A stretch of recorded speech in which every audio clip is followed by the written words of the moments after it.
1. There are sacraments of evil as well as of good about us, and we live and move to my belief in an unknown world, a place where there are caves and shadows and dwellers in twilight. It is possible that man may sometimes return on the track of evolution, and it is my belief that an awful lore is not yet dead. Arthur Machen. Not many weeks ago, on a street corner in the village of Pascoag, Rhode Island, a tall, heavily built, and wholesome-looking pedestrian furnished much speculation by a singular lapse of behavior. He had, it appears, been descending the hill by the road from Shepeshe, and encountering the compact section, had turned to his left into the main thoroughfare where several modest business blocks convey a touch of the urban. At this point, without visible provocation, he committed his astonishing lapse, staring queerly for a second at the tallest of the buildings before him, and then, with a series of terrified, hysterical shrieks, breaking into a frantic run which ended in a stumble and fall at the next crossing. Picked up and dusted off by ready hands, he was found to be conscious, organically unhurt, and evidently cured of his sudden nervous attack. He muttered some shamefaced explanations involving a strain he had undergone, and with downcast glance turned back up the Shepeshe road, trudging out of sight without once looking behind him. It was a strange incident to befall so large, robust, normal-featured, and capable-looking a man, and the strangeness was not lessened by the remarks of a bystander who had recognized him as the boarder of a well-known dairyman on the outskirts of Shepeshe. He was, it developed, a New York police detective named Thomas F. Malone, now on a long leave of absence under medical treatment after some disproportionately arduous work on a gruesome local case which accident had made dramatic. There had been a collapse of several old brick buildings during a raid in which he had shared, and something about the wholesale loss of life, both of prisoners and of his companions, had peculiarly appalled him. As a result, he had acquired an acute and anomalous horror of any buildings even remotely suggesting the ones which had fallen in, so that in the end mental specialists forbade him the sight of such things for an indefinite period. A police surgeon with relatives in Shepeshe had put forward that quaint hamlet of wooden colonial houses as an ideal spot for the psychological convalescents, and thither the sufferer had gone, promising never to venture among the brick-lined streets of larger villages till duly advised by the wound-socket specialist with whom he was put in touch. This walk to Pascoag for magazines had been a mistake, and the patient had paid in fright, bruises, and humiliation for his disobedience. So much the gossips of Shepeshe and Pascoag knew, and so much, also, the most learned specialists believed. But Malone had at first told the specialists much more, ceasing only when he saw that utter incredulity was his portion. Thereafter he held his peace, protesting not at all when it was generally agreed that the collapse of certain squalid brick houses in the Red Hook section of Brooklyn, and the consequent death of many brave officers, had unseated his nervous equilibrium. He had worked too hard, all said, in trying to clean up those nests of disorder and violence. Certain features were shocking enough, in all conscience, and the unexpected tragedy was the last straw. This was a simple explanation which everyone could understand, and because Malone was not a simple person he perceived that he had better let it suffice. To hint to unimaginative people of a horror beyond all human conception, a horror of houses and blocks and cities leprous and cancerous with evil dragged from elder worlds, would be merely to invite a padded cell instead of a restful rustication, and Malone was a man of sense despite his mysticism. He had the Celt's far vision of weird and hidden things, but the logician's quick eye for the outwardly unconvincing, an amalgam which had led him far afield in the 42 years of his life, and set him in strange places for a Dublin University man born in a Georgian villa near Phoenix Park. And now, as he reviewed the things he had seen and felt and apprehended, Malone was content to keep unshared the secret of what could reduce a dauntless fighter to a quivering neurotic, what could make old brick slums and seas of dark, subtle faces the thing of nightmare and eldritch portent. It would not be the first time his sensations had been forced to bide uninterpreted, for was not his very act of plunging into the polyglot abyss of New York's underworld a freak beyond sensible explanation?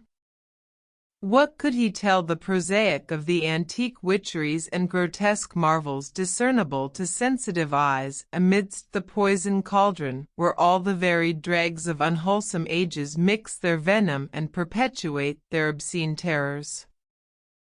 He had seen the hellish green flame of secret wonder in this blatant, evasive welter of outward greed and inward blasphemy, and had smiled gently when all the New Yorkers he knew scoffed at his experiment in police work.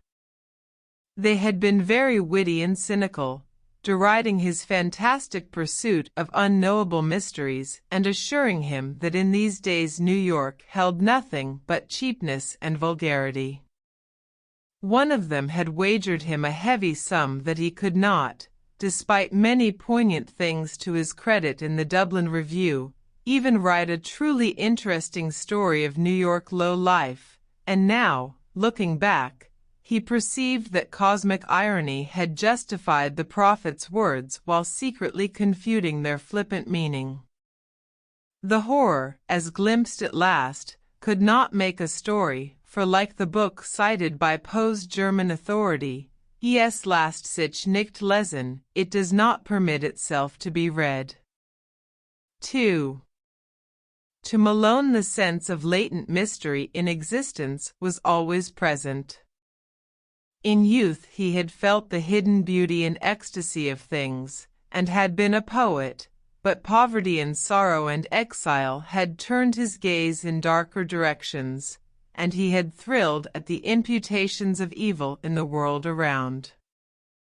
Daily life had for him come to be a phantasmagoria of macabre shadow studies, now glittering and leering with concealed rottenness as in Beardsley's best manner, now hinting terrors behind the commonest shapes and objects as in the subtler and less obvious work of Gustave Doré. He would often regard it as merciful that most persons of high intelligence jeer at the inmost mysteries, for, he argued, if superior minds were ever placed in fullest contact with the secrets preserved by ancient and lowly cults, the resultant abnormalities would soon not only wreck the world, but threaten the very integrity of the universe. All this reflection was no doubt morbid, but keen logic and a deep sense of humor ably offset it. Malone was satisfied to let his notions remain as half-spied and forbidden visions to be lightly played with, and hysteria came only when duty flung him into a hell of revelation too sudden and insidious to escape. He had for some time been detailed to the Butler Street station in Brooklyn when the Red Hook matter came to his notice. Red Hook is a maze of hybrid squalor near the ancient waterfront opposite Governor's Island, with dirty highways climbing the hill from the wharves to that higher ground where the decayed lengths of Clinton and Court Streets lead off toward the Borough Hall. Its houses are mostly of brick, dating from the first quarter to the middle of the 19th century, and some of the obscurer alleys and byways have that alluring antique flavor which conventional reading leads us to call Dickensian. The population is a hopeless tangle and enigma, Syrian, Spanish, Italian, and Negro elements impinging upon one another, and fragments of Scandinavian and American belts lying not far distant. It is a babel of sound and filth, and sends out strange cries to answer the lapping oily waves at its grimy piers and the monstrous organ litanies of the harbor whistles. Here long ago a brighter picture dwelt, with clear-eyed mariners on the lower streets and homes of taste and substance where the larger houses line the hill. One can trace the relics of this former happiness in the trim shapes of the buildings, the occasional graceful churches, and the evidences of original art and background in bits of detail here and there, a worn flight of steps, a battered doorway, a wormy pair of decorative columns or pilasters, or a fragment of once green space with bent and rusted iron railing. The houses are generally in solid blocks, and now and then a many-windowed cupola arises to tell of days when the households of captains and shipowners watched the sea. From this tangle of material and spiritual putrescence, the blasphemies of 100 dialects assailed the sky. Hordes of prowlers reel shouting and singing along the lanes and thoroughfares. Occasional furtive hands suddenly extinguish lights and pull down curtains, and swarthy, sin-pitted faces disappear from windows when visitors pick their way through. Policemen despair of order or reform, and seek rather to erect barriers protecting the outside world from the contagion. The clang of the patrol is ensworded by a kind of spectral silence, and such prisoners as are taken are never communicative. Visible offenses are as varied as the local dialects, and run the gamut from the smuggling of rum and prohibited aliens through diverse stages of lawlessness and obscure vice to murder and mutilation in their most abhorrent guises. That these visible affairs are not more frequent is not to the neighborhood's credit, unless the power of concealment be an art demanding credit. More people enter Red Hook than leave it, or at least than leave it by the landward side, and those who are not loquacious are the likeliest to leave. Malone found in this state of things a faint stench of secrets more terrible than any of the sins denounced by citizens and bemoaned by priests and philanthropists. He was conscious, as one who united imagination with scientific knowledge, that modern people under lawless conditions tend uncannily to repeat the darkest instinctive patterns of primitive half-ape savagery in their daily life and ritual observances, and he had often viewed with an anthropologist's shudder the chanting, cursing processions of blear-eyed and pockmarked young men which wound their way along in the dark small hours of morning. One saw groups of these youths incessantly, sometimes in leering vigils on street corners, sometimes in doorways playing eerily on cheap instruments of music, sometimes in stupefied doses or indecent dialogues around cafeteria tables near Borough Hall, and sometimes in whispering converse around dingy taxicabs drawn up at the high stoops of crumbling and closely shuttered old houses. They chilled and fascinated him more than he dared confess to his associates on the force, for he seemed to see in them some monstrous thread of secret continuity, some fiendish, cryptical, and ancient pattern utterly beyond and below the sordid mass of facts and habits and haunts listed with such conscientious technical care by the police. They must be, he felt inwardly, the heirs of some shocking and primordial tradition, the sharers of debased and broken scraps from cults and ceremonies older than mankind. Their coherence and definiteness suggested it, and it shewed in the singular suspicion of order which lurked beneath their squalid disorder. He had not read in vain such treatises as Miss Murray's Witch Cult in Western Europe, and knew that up to recent years there had certainly survived among peasants and furtive folk a frightful and clandestine system of assemblies and orgies descended from dark religions antedating the Aryan world, and appearing in popular legends as black masses and witches' sabbaths. That these hellish vestiges of old Turanian Asiatic magic and fertility cults were even now wholly dead he could not for a moment suppose, and he frequently wondered how much older and how much blacker than the very worst of the muttered tales some of them might really be. 3. It was the case of Robert Sudam which took Malone to the heart of things in Red Hook. Sudam was a lettered recluse of ancient Dutch family, possessed originally of barely independent means, and inhabiting the spacious but ill-preserved mansion which his grandfather had built in Flatbush when that village was little more than a pleasant group of colonial cottages surrounding the steepled and ivy-clad Reformed church with its iron-railed yard of Netherlandish gravestones. In his lonely house, set back from Martin Street amidst a yard of venerable trees, Sudam had read and brooded for some 6 decades, except for a period a generation before, when he had sailed for the Old World and remained there out of sight for 8 years. He could afford no servants, and would admit but few visitors to his absolute solitude, eschewing close friendships and receiving his rare acquaintances in one of the 3 ground-floor rooms which he kept in order, a vast, high-ceiled library whose walls were solidly packed with tattered books of ponderous, archaic, and vaguely repellent aspect. The growth of the town and its final absorption in the Brooklyn district had meant nothing to Sudam, and he had come to mean less and less to the town. Elderly people still pointed him out on the streets, but to most of the recent population he was merely a queer, corpulent old fellow whose unkempt white hair, stubbly beard, shiny black clothes, and gold-headed cane earned him an amused glance and nothing more. Malone did not know him by sight till duty called him to the case, but had heard of him indirectly as a really profound authority on medieval superstition, and had once idly meant to look up an out-of-print pamphlet of his on the Kabbalah and the Faustus legend, which a friend had quoted from memory. 4.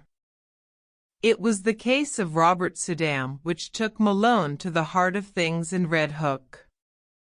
Sudam was a lettered recluse of ancient Dutch family, possessed originally of barely independent means, and inhabiting the spacious but ill-preserved mansion which his grandfather had built in Flatbush when that village was little more than a pleasant group of colonial cottages surrounding the steepled and ivy-clad Reformed church with its iron-railed yard of Netherlandish gravestones.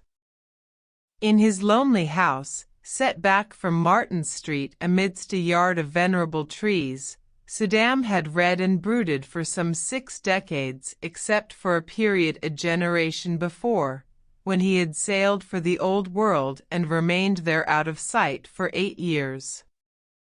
He could afford no servants, and would admit but few visitors to his absolute solitude, eschewing close friendships and receiving his rare acquaintances in one of the 3 ground-floor rooms which he kept in order, a vast, high-ceiled library whose walls were solidly packed with tattered books of ponderous, archaic, and vaguely repellent aspect.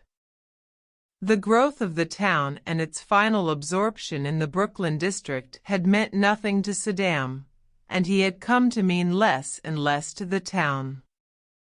Elderly people still pointed him out on the streets, but to most of the recent population he was merely a queer, corpulent old fellow whose unkempt white hair, stubbly beard, shiny black clothes, and gold-headed cane earned him an amused glance and nothing more. Malone did not know him by sight till duty called him to the case, but had heard of him indirectly as a really profound authority on medieval superstition, and had once idly meant to look up an out-of-print pamphlet of his on the Kabbalah and the Faustus legend, which a friend had quoted from memory. Sudan became a case when his distant and only relatives sought court pronouncements on his sanity. Their action seemed sudden to the outside world, but was really undertaken only after prolonged observation and sorrowful debate. It was based on certain odd changes in his speech and habits, wild references to impending wonders, and unaccountable hauntings of disreputable Brooklyn neighborhoods. He had been growing shabbier and shabbier with the years, and now prowled about like a veritable mendicant, seen occasionally by humiliated friends in subway stations, or loitering on the benches around Borough Hall in conversation with groups of swarthy, evil-looking strangers. When he spoke, it was to babble of unlimited powers almost within his grasp, and to repeat with knowing leers such mystical words or names as Sephiroth, Ashmedai, and Samuel. The court action revealed that he was using up his income and wasting his principal in the purchase of curious tomes imported from London and Paris, and in the maintenance of a squalid basement flat in the Red Hook district where he spent nearly every night, receiving odd delegations of mixed rowdies and foreigners, and apparently conducting some kind of ceremonial service behind the green blinds of secretive windows. Detectives assigned to follow him reported strange cries and chants and prancing of feet filtering out from these nocturnal rites, and shuddered at their peculiar ecstasy and abandon despite the commonness of weird orgies in that sodden section. When, however, the matter came to a hearing, Saddam managed to preserve his liberty. Before the judge his manner grew urbane and reasonable, and he freely admitted the queerness of demeanor and extravagant cast of language into which he had fallen through excessive devotion to study and research. He was, he said, engaged in the investigation of certain details of European tradition which required the closest contact with foreign groups and their songs and folk dances. The notion that any low secret society was preying upon him, as hinted by his relatives, was obviously absurd, and shewed how sadly limited was their understanding of him and his work. Triumphing with his calm explanations, he was suffered to depart unhindered, and the paid detectives of the Saddams, Corliers, and Van Brunts were withdrawn in resigned disgust. It was here that an alliance of federal inspectors and police, Malone with them, entered the case. The law had watched the Saddam action with interest, and had in many instances been called upon to aid the private detectives. In this work it developed that Saddam's new associates were among the blackest and most vicious criminals of Red Hook's devious lanes, and that at least a third of them were known and repeated offenders in the matter of thievery, disorder, and the importation of illegal immigrants. Indeed, it would not have been too much to say that the old scholar's particular circle coincided almost perfectly with the worst of the organized cliques which smuggled ashore certain nameless and unclassified Asian dregs wisely turned back by Ellis Island. In the teeming rookeries of Parker Place, since renamed, where Saddam had his basement flat, there had grown up a very unusual colony of unclassified slant-eyed folk who used the Arabic alphabet but were eloquently repudiated by the great mass of Syrians in and around Atlantic Avenue. They could all have been deported for lack of credentials, but legalism is slow-moving, and one does not disturb Red Hook unless publicity forces one to. These creatures attended a tumble-down stone church, used Wednesdays as a dance hall, which reared its Gothic buttresses near the vilest part of the waterfront. It was nominally Catholic, but priests throughout Brooklyn denied the place all standing and authenticity, and policemen agreed with them when they listened to the noises it emitted at night. Malone used to fancy he heard terrible cracked bass notes from a hidden organ far underground when the church stood empty and unlighted, whilst all observers dreaded the shrieking and drumming which accompanied the visible services.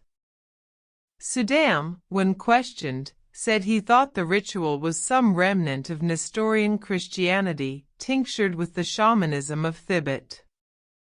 Most of the people, he conjectured, were of Mongoloid stock, originating somewhere in or near Kurdistan, and Malone could not help recalling that Kurdistan is the land of the Yazidis, last survivors of the Persian devil worshippers. However this may have been, the stir of the Sudam investigation made it certain that these unauthorized newcomers were flooding Red Hook in increasing numbers, entering through some marine conspiracy unreached by revenue officers and harbor police, overrunning Parker Place and rapidly spreading up the hill, and welcomed with curious fraternalism by the other assorted denizens of the region. Their squat figures and characteristic squinting physiognomies, grotesquely combined with flashy American clothing, appeared more and more numerously among the loafers and nomad gangsters of the Borough Hall section, till at length it was deemed necessary to compute their numbers, ascertain their sources and occupations, and find, if possible, a way to round them up and deliver them to the proper immigration authorities. To this task Malone was assigned by agreement of federal and city forces, and as he commenced his canvass of Red Hook he felt poised upon the brink of nameless terrors, with the shabby, unkempt figure of Robert Sudam as arch-fiend and adversary. 5. Police methods are varied and ingenious. Malone, through unostentatious rambles, carefully casual conversations, well-timed offers of hip-pocket liquor, and judicious dialogues with frightened prisoners, learned many isolated facts about the movement whose aspect had become so menacing. The newcomers were indeed Kurds, but of a dialect obscure and puzzling to exact philology. Such of them as worked lived mostly as dockhands and unlicensed peddlers, though frequently serving in Greek restaurants and tending corner newsstands. Most of them, however, had no visible means of support, and were obviously connected with underworld pursuits, of which smuggling and bootlegging were the least indescribable. They had come in steamships, apparently tramp freighters, and had been unloaded by stealth on moonless nights in rowboats which stole under a certain wharf and followed a hidden canal to a secret subterranean pool beneath a house.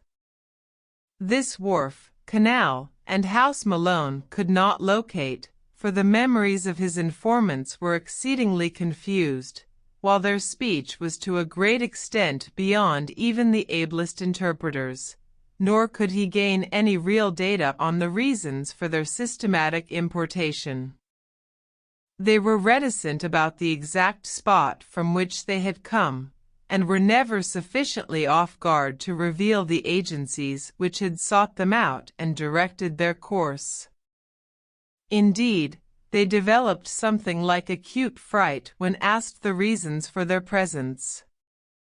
Gangsters of other breeds were equally taciturn, and the most that could be gathered was that some god or great priesthood had promised them unheard-of powers and supernatural glories and rulerships in a strange land. The attendance of both newcomers and old gangsters at Sudam's closely guarded nocturnal meetings was very regular, and the police soon learned that the erstwhile recluse had leased additional flats to accommodate such guests as knew his password, at last occupying 3 entire houses and permanently harboring many of his queer companions.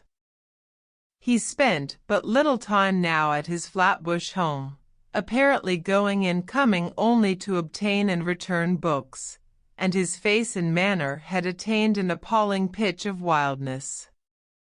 Malone twice interviewed him, but was each time brusquely repulsed.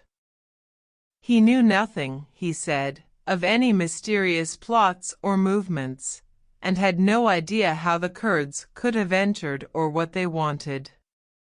His business was to study undisturbed the folklore of all the immigrants of the district, a business with which policemen had no legitimate concern. Malone mentioned his admiration for Saddam's old brochure on the Kabbalah and other myths, but the old man's softening was only momentary. He sensed an intrusion, and rebuffed his visitor in no uncertain way, till Malone withdrew disgusted, and turned to other channels of information. What Malone would have unearthed could he have worked continuously on the case, we shall never know. As it was, a stupid conflict between city and federal authority suspended the investigations for several months, during which the detective was busy with other assignments. But at no time did he lose interest, or fail to stand amazed at what began to happen to Robert Saddam. Just at the time when a wave of kidnappings and disappearances spread its excitement over New York, the unkempt scholar embarked upon a metamorphosis as startling as it was absurd. One day he was seen near Borough Hall with clean-shaved face, well-trimmed hair, and tastefully immaculate attire, and on every day thereafter some obscure improvement was noticed in him. He maintained his new fastidiousness without interruption, added to it an unwonted sparkle of eye and crispness of speech, and began little by little to shed the corpulence which had so long deformed him. Now frequently taken for less than his age, he acquired an elasticity of step and buoyancy of demeanor to match the new tradition, and shewed a curious darkening of the hair which somehow did not suggest dye. As the months passed, he commenced to dress less and less conservatively, and finally astonished his new friends by renovating and redecorating his Flatbush mansion, which he threw open in a series of receptions, summoning all the acquaintances he could remember, and extending a special welcome to the fully forgiven relatives who had so lately sought his restraint. Some attended through curiosity, others through duty, but all were suddenly charmed by the dawning grace and urbanity of the former hermit. He had, he asserted, accomplished most of his allotted work, and having just inherited some property from a half-forgotten European friend, was about to spend his remaining years in a brighter second youth which ease, care, and diet had made possible to him. Less and less was he seen at Red Hook, and more did he move in the society to which he was born.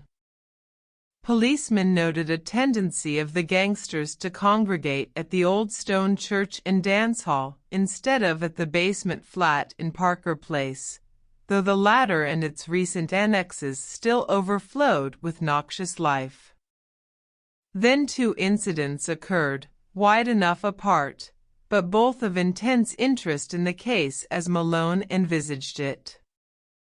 One was a quiet announcement in the Eagle of Robert Saddam's engagement to Miss Cornelia Garretson of Bayside, a young woman of excellent position, and distantly related to the elderly bridegroom-elect, whilst the other was a raid on the dance hall church by city police, after a report that the face of a kidnapped child had been seen for a second at one of the basement windows. Malone had participated in this raid, and studied the place with much care when inside. Nothing was found, in fact, the building was entirely deserted when visited, but the sensitive Celt was vaguely disturbed by many things about the interior. There were crudely painted panels he did not like, panels which depicted sacred faces with peculiarly worldly and sardonic expressions, and which occasionally took liberties that even a layman's sense of decorum could scarcely countenance. Then, too, he did not relish the Greek inscription on the wall above the pulpit, an ancient incantation which he had once stumbled upon in Dublin college days, and which read, literally translated, "O friend and companion of night, thou who rejoicest in the baying of dogs and spilt blood, who wanderest in the midst of shades among the tombs, who longest for blood and bringest terror to mortals, Gorgo, Mormo, look favorably on our sacrifices." When he read this he shuddered, and thought vaguely of the cracked bass organ notes he fancied he had heard beneath the church on certain nights. He shuddered again at the rust around the rim of a metal basin which stood on the altar, and paused nervously when his nostrils seemed to detect a curious and ghastly stench from somewhere in the neighborhood. That organ memory haunted him, and he explored the basement with particular assiduity before he left. The place was very hateful to him, yet after all, were the blasphemous panels and inscriptions more than mere crudities perpetrated by the ignorant? By the time of Saddam's wedding, the kidnapping epidemic had become a popular newspaper scandal. Most of the victims were young children of the lowest classes, but the increasing number of disappearances had worked up a sentiment of the strongest fury.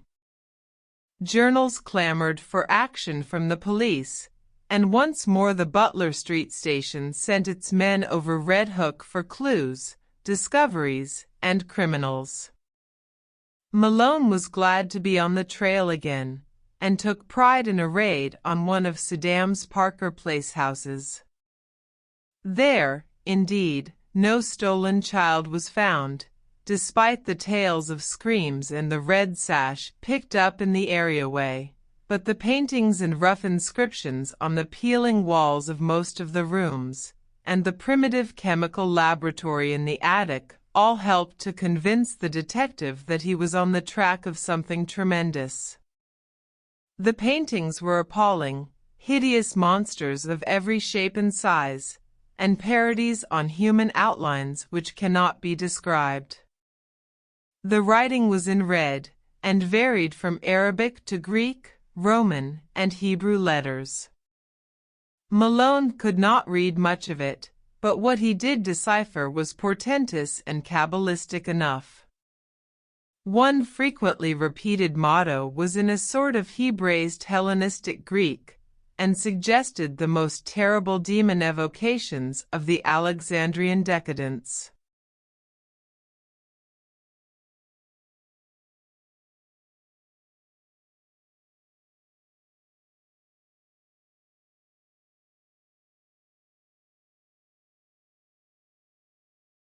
Circles and pentagrams loomed on every hand, and told indubitably of the strange beliefs and aspirations of those who dwelt so squalidly here.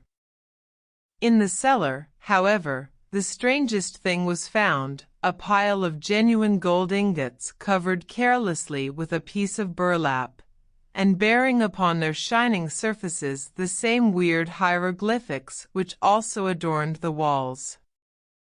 During the raid, the police encountered only a passive resistance from the squinting Orientals that swarmed from every door.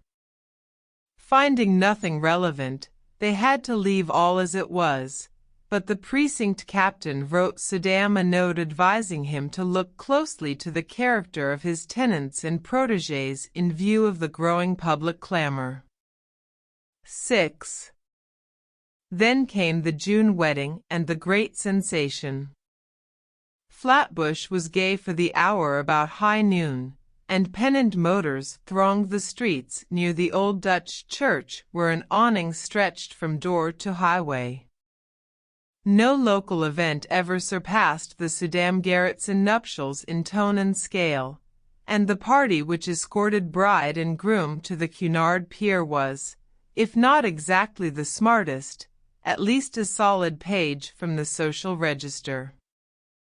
At 5 o'clock adieus were waved, and the ponderous liner edged away from the long pier, slowly turned its nose seaward, discarded its tug, and headed for the widening water spaces that led to Old World wonders. By night the outer harbor was cleared, and late passengers watched the stars twinkling above an unpolluted ocean. Whether the tramp steamer or the Scream was first to gain attention, no one can say. Probably they were simultaneous, but it is of no use to calculate. The Scream came from the Sudan stateroom, and the sailor who broke down the door could perhaps have told frightful things if he had not forthwith gone completely mad. As it is, he shrieked more loudly than the first victims, and thereafter ran simpering about the vessel till caught and put in irons. The ship's doctor who entered the stateroom and turned on the lights a moment later did not go mad, but told nobody what he saw till afterward, when he corresponded with Malone in Shepeshe. It was murder, strangulation, but one need not say that the claw mark on Mrs. Sudan's throat could not have come from her husband's or any other human hand, or that upon the white wall there flickered for an instant in hateful red a legend which, later copied from memory, seems to have been nothing less than the fearsome Chaldee letters of the word Lilith. One need not mention these things because they vanished so quickly. As for Sudan, one could at least bar others from the room until one knew what to think oneself. The doctor has distinctly assured Malone that he did not see it. The open porthole, just before he turned on the lights, was clouded for a second with a certain phosphorescence, and for a moment there seemed to echo in the night outside the suggestion of a faint and hellish tittering, but no real outline met the eye. As proof, the doctor points to his continued sanity. Then the tramp steamer claimed all attention. A boat put off, and a horde of swart, insolent ruffians in officers' dress swarmed aboard the temporarily halted Cunarder. They wanted Sudan or his body. They had known of his trip, and for certain reasons were sure he would die. The captain's deck was almost a pandemonium, for at the instant, between the doctor's report from the stateroom and the demands of the men from the tramp, not even the wisest and gravest seaman could think what to do. Suddenly the leader of the visiting mariners, an Arab with a hatefully negroid mouth, pulled forth a dirty, crumpled paper and handed it to the captain. It was signed by Robert Sudan, and bore the following odd message. In case of sudden or unexplained accident or death on my part, please deliver me or my body unquestioningly into the hands of the bearer and his associates. Everything, for me, and perhaps for you, depends on absolute compliance. Explanations can come later. Do not fail me now. Robert Sudan. Captain and doctor looked at each other, and the latter whispered something to the former. Finally they nodded rather helplessly and led the way to the Sudan stateroom. The doctor directed the captain's glance away as he unlocked the door and admitted the strange seaman, nor did he breathe easily till they filed out with their burden after an unaccountably long period of preparation. It was wrapped in bedding from the berths, and the doctor was glad that the outlines were not very revealing. Somehow the men got the thing over the side and away to their tramp steamer without uncovering it. The Cunarder started again, and the doctor and a ship's undertaker sought out the Sudan stateroom to perform what last services they could. Once more the physician was forced to reticence and even to mendacity, for a hellish thing had happened.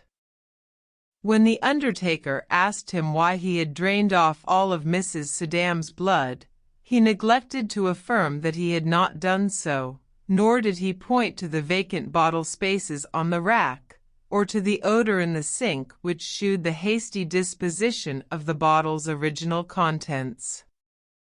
The pockets of those men, if men they were, had bulged damnably when they left the ship. 2 hours later, and the world knew by radio all that it ought to know of the horrible affair. 7. That same June evening, without having heard a word from the sea, Malone was desperately busy among the alleys of Red Hook. A sudden stir seemed to permeate the place, and as if apprised by grapevine telegraph of something singular, the denizens clustered expectantly around the dance-hall church and the houses in Parker Place. 3 children had just disappeared, blue-eyed Norwegians, from the streets toward Gowanus, and there were rumors of a mob forming among the sturdy Vikings of that section.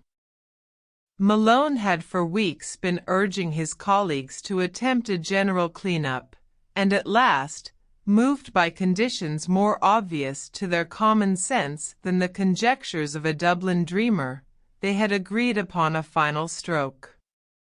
The unrest and menace of this evening had been the deciding factor, and just about midnight a raiding party recruited from 3 stations descended upon Parker Place and its environs. Doors were battered in, stragglers arrested, and candlelight rooms forced to disgorge unbelievable throngs of mixed foreigners in figured robes, mitres, and other inexplicable devices.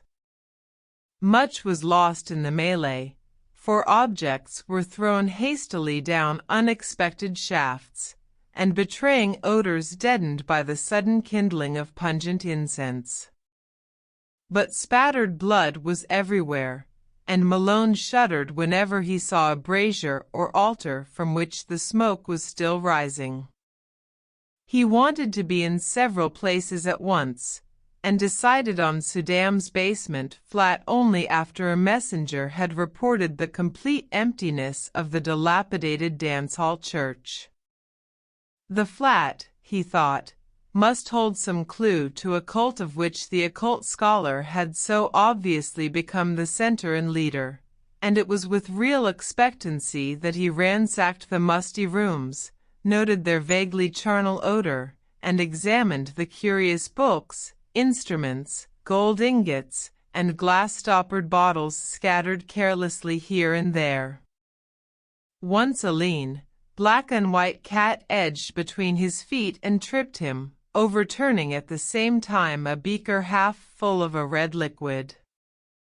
The shock was severe, and to this day Malone is not certain of what he saw, but in dreams he still pictures that cat as it scuttled away with certain monstrous alterations and peculiarities.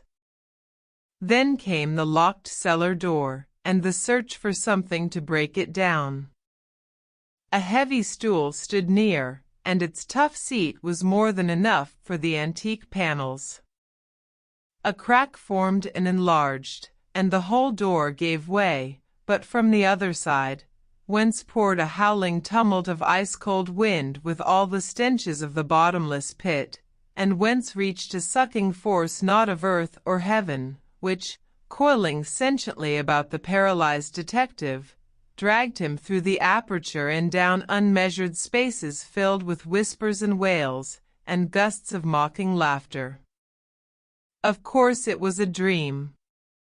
All the specialists have told him so, and he has nothing to prove the contrary. Indeed, he would rather have it thus, for then the sight of old brick slums and dark foreign faces would not eat so deeply into his soul. But at the time it was all horribly real, and nothing can ever efface the memory of those night crypts, those Titan arcades, and those half-formed shapes of hell that strode gigantically in silence, holding half-eaten things whose still surviving portions screamed for mercy or laughed with madness. Odors of incense and corruption joined in sickening concert, and the black air was alive with the cloudy, semi-visible bulk of shapeless elemental things with eyes. Somewhere dark sticky water was lapping at onyx piers, and once the shivery tinkle of raucous little bells pealed out to greet the insane titter of a naked phosphorescent thing which swam into sight, scrambled ashore, and climbed up to squat leeringly on a carved golden pedestal in the background. Avenues of limitless night seemed to radiate in every direction, till one might fancy that here lay the root of a contagion destined to sicken and swallow cities, and engulf nations in the fader of hybrid pestilence. Here cosmic sin had entered, and festered by unhallowed rites had commenced the grinning march of death that was to rot us all to fungus abnormalities too hideous for the grave's holding. Satan here held his Babylonish court, and in the blood of stainless childhood the leprous limbs of phosphorescent Lilith were laved. Incubi and succubi howled praise to Hecate, and headless mooncalves bleated to the Magna Mater. Goats leaped to the sound of thin accursed flutes, and Aegipans chased endlessly after misshapen fawns over rocks twisted like swollen toads. Moloch and Ashtaroth were not absent, for in this quintessence of all damnation the bounds of consciousness were let down, and man's fancy lay open to vistas of every realm of horror and every forbidden dimension that evil had power to mold. The world and nature were helpless against such assaults from unsealed wells of night, nor could any sign or prayer check the Walpurgis riot of horror which had come when a sage with the hateful key had stumbled on a hoard with the locked and brimming coffer of transmitted demon lore. Suddenly a ray of physical light shot through these phantasms, and Malone heard the sound of oars amidst the blasphemies of things that should be dead. A boat with a lantern in its prow darted into sight, made fast to an iron ring in the slimy stone pier, and vomited forth several dark men bearing a long burden swathed in bedding. They took it to the naked phosphorescent thing on the carved golden pedestal, and the thing tittered and pawed at the bedding. Then they unswathed it, and propped upright before the pedestal the gangrenous corpse of a corpulent old man with stubbly beard and unkempt white hair. The phosphorescent thing tittered again, and the men produced bottles from their pockets and anointed its feet with red, whilst they afterward gave the bottles to the thing to drink from. All at once, from an arcaded avenue leading endlessly away, there came the demoniac rattle and wheeze of a blasphemous organ, choking and rumbling out the mockeries of hell in a cracked, sardonic bass. In an instant every moving entity was electrified, and forming at once into a ceremonial procession, the nightmare horde slithered away in quest of the sound, goat, satyr, and Aegipan, incubus, succubus and lemur, twisted toad and shapeless elemental, dog-faced howler and silent strutter in darkness, all led by the abominable naked phosphorescent thing that had squatted on the carved golden throne, and that now strode insolently bearing in its arms the glassy-eyed corpse of the corpulent old man. The strange dark men danced in the rear, and the whole column skipped and leaped with Dionysiac fury. Malone staggered after them a few steps, delirious and hazy, and doubtful of his place in this or in any world. Then he turned, faltered, and sank down on the cold damp stone, gasping and shivering as the demon organ croaked on, and the howling and drumming and tinkling of the mad procession grew fainter and fainter. Vaguely he was conscious of chanted horrors and shocking croakings afar off. Now and then a wail or whine of ceremonial devotion would float to him through the black arcade, whilst eventually there rose the dreadful Greek incantation whose text he had read above the pulpit of that dance-hall church. As the chant closed, a general shout went up, and hissing sounds nearly drowned the croaking of the cracked bass organ. Then a gasp as from many throats, and a babble of barked and bleated words, "Lilith, great Lilith, behold the bridegroom." More cries, a clamor of rioting, and the sharp, clicking footfalls of a running figure. The footfalls approached, and Malone raised himself to his elbow to look. The luminosity of the crypt, lately diminished, had now slightly increased, and in that devil light there appeared the fleeing form of that which should not flee or feel or breathe, the glassy-eyed, gangrenous corpse of the corpulent old man, now needing no support, but animated by some infernal sorcery of the rite just closed. After it raced the naked, tittering, phosphorescent thing that belonged on the carven pedestal, and still farther behind panted the dark men, and all the dread crew of sentient loathsomeness. The corpse was gaining on its pursuers, and seemed bent on a definite object, straining with every rotting muscle toward the carved golden pedestal, whose necromantic importance was evidently so great. Another moment and it had reached its goal, whilst the trailing throng labored on with more frantic speed. But they were too late, for in one final spurt of strength which ripped tendon from tendon and sent its noisome bulk floundering to the floor in a state of jellyish dissolution, the staring corpse which had been Robert Suydam achieved its object and its triumph.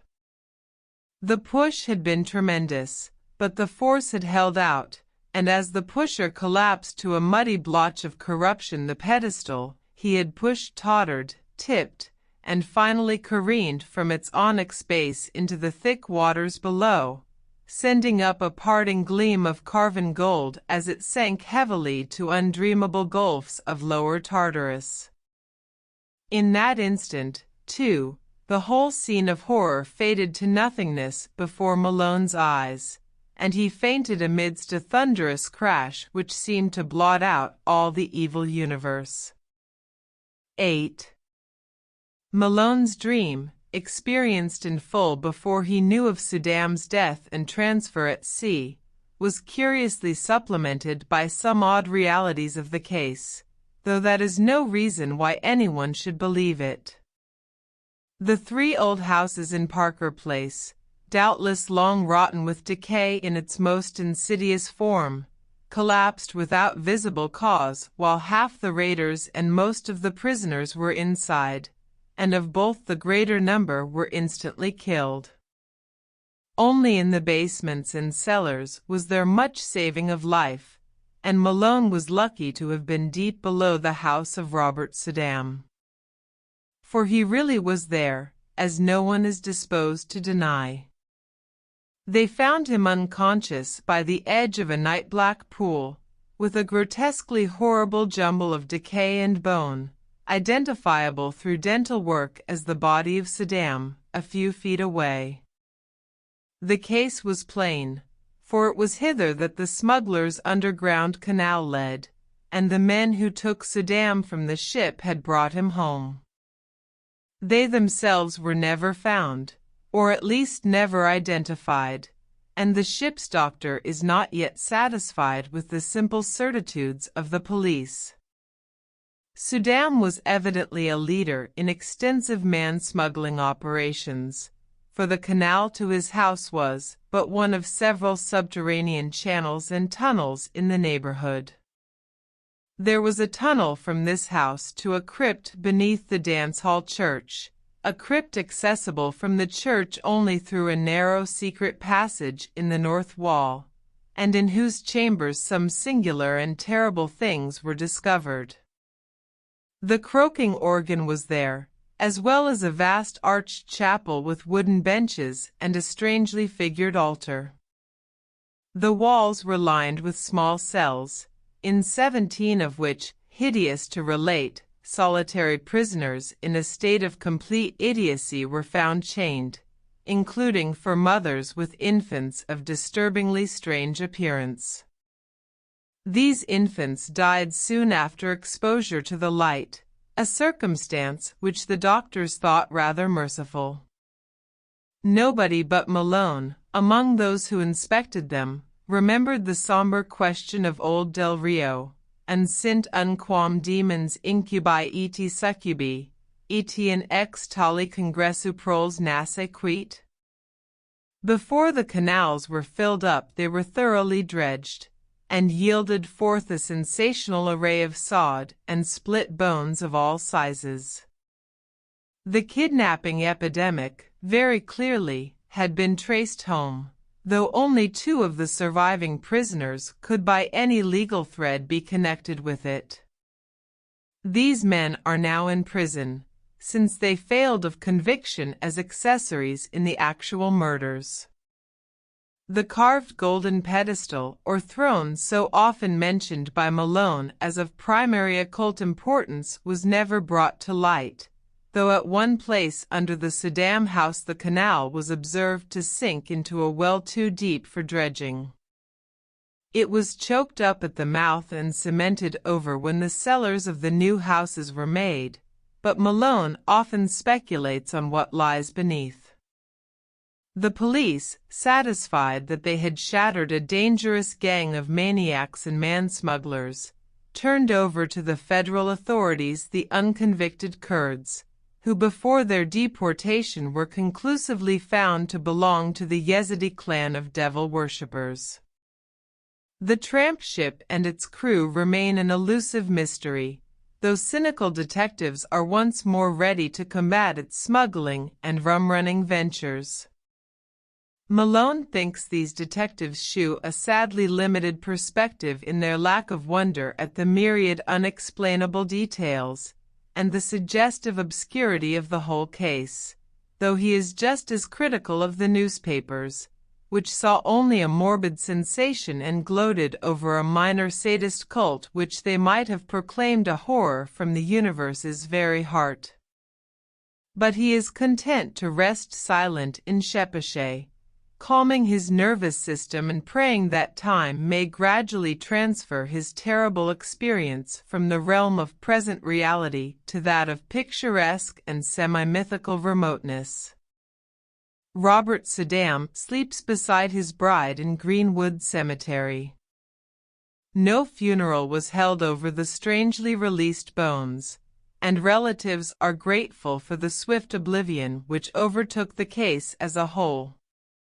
The scholar's connection with the Red Hook horrors, indeed, was never emblazoned by legal proof, since his death forestalled the inquiry he would otherwise have faced.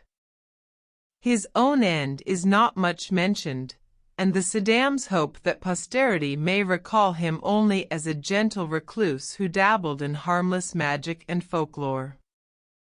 As for Red Hook, it is always the same. Saddam came and went, a terror gathered and faded, but the evil spirit of darkness and squalor broods on amongst the mongrels in the old brick houses, and prowling bands still parade on unknown errands past windows where lights and twisted faces unaccountably appear and disappear. Age-old horror is a hydra with 1,000 heads, and the cults of darkness are rooted in blasphemies deeper than the well of Democritus. The soul of the beast is omnipresent and triumphant, and Red Hook's legions of blear-eyed, pockmarked youths still chant and curse and howl as they file from abyss to abyss, none knows whence or whither, pushed on by blind laws of biology which they may never understand. As of old, more people enter Red Hook than leave it on the landward side, and there are already rumors of new canals running underground to certain centers of traffic in liquor and less mentionable things. The dance hall church is now mostly a dance hall, and queer faces have appeared at night at the windows. Lately a policeman expressed the belief that the filled-up crypt has been dug out again, and for no simply explainable purpose. Who are we to combat poisons older than history and mankind? Apes danced in Asia to those horrors, and the cancer lurks secure and spreading where furtiveness hides in rows of decaying brick.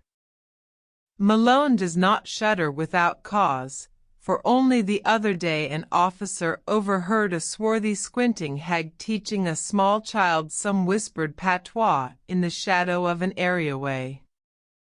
He listened, and thought it very strange when he heard her repeat over and over again, "O friend and companion of night, thou who rejoicest in the baying of dogs and spilt blood, who wanderest in the midst of shades among the tombs, who longest for blood and bringest terror to mortals, Gorgo, Mormo, look favorably on our sacrifices."